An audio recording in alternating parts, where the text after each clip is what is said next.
اورمه درځمه خلک په تمه که درځمه زه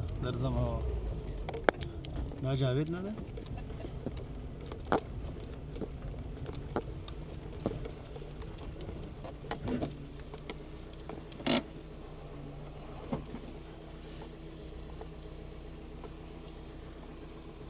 والله ته جاوید نه یې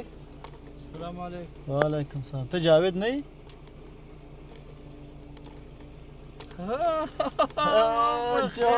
تکړه خیرتي ده تکړه یې جوړ ته راوخېږه موټر ته راوخېږه خبرې وکړي ته راوخېږه ته دا واهله ته زه درځم ته راځه لږ ګډ وډ مې مه خیرنې راځه خیر ده جوړې تکړه یې په خیر طبیعت ښه دی جوړې خیرت دی خیر شکر مننه خیر ښه دا وایه ته جاوید یې که بل څوک یې وله جاوید یم نو داسې دا ځان دې په څه حال کړی ده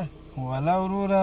څه وکړم نو دا ژوند دی او ژوند کې هر قسمه امتحانونه راځي ته خو یې ما د زړه نږدې ملګری یې نو تا ولې ما سره خپلې دغه اړیکې پرې کړي دا ولې وله وروره ما خو اړیکې نه دي پرې کړي خو خبره داسې ده چې ما به کله درته زنګ ووهو تا به ویل چې زه مصروفه یم یا به دې راباندې مصروفه کړو یا به دې جګوو نه یا به دې ویل چې وروسته دا سره اړیکه نیسم نو ما په همدې خاطر باندې ما نه غوښتل چې زه مزاحمت وکړم یعنې په والله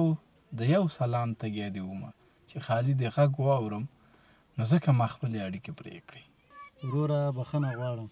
زه په دې خپلو کارو کې دومره مصروفه شوی وم چې خپل هغه رښتینی ملګری یعنې ته هم دې یاده وتوي الله دې وبخه خو دا د دنیا حالات داسې دي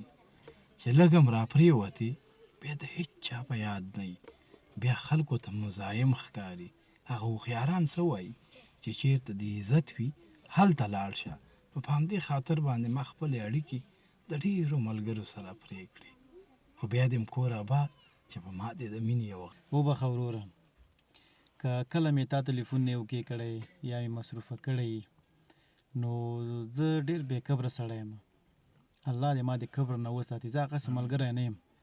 چې کله یو ځای ته یو مقام ته ورسېږم او زاړه ملګري هېر کړم هغسې نه یم خو نظر په کوم مشکلات به چې و چې تا تلیفون مې نه دی اوکې کړی الله دې وبخه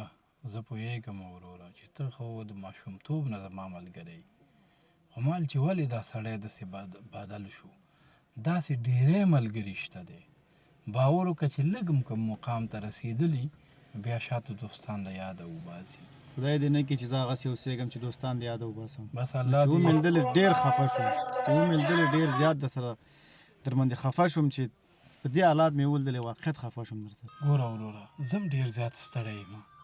دا یو پیاله چې یم تیار راغلی دا به م په شریکه څښلی وی بیا بتلې که نه چای څکم خو هغه وخت کې څکم چې کله مې ته ځان سره په خپل شرکت کې په وظیفه ونیولې بیا به هلته چای یو ځای دواړه یو ځای له خیره وڅکو لا خوند به یې لا ډېر شي دوه چنده شي دا خو به ګوره خوب لیدلي خوب لیدل نه دي انشاءالله تا ته د سبا حتمن زنګ وهم ته به راځې صحیح ده کور دی آباد اوس زم شرکت ته ډېر ضرور کالم زنګ یې وهلو او زنګ درته وهم چې زنګ مې د سبا ووهو حتمن به ځان را رسوي صحیح ده دی په امان پیسې داسې شی دی چې ډېر ملګري به پیدا کړي خو وخت به یې درته امتحان کړي رښتیني ملګري هغه دي چې په بد حالات کې در سره پاتې شي بلکې یوازې دې پرې نه ږدي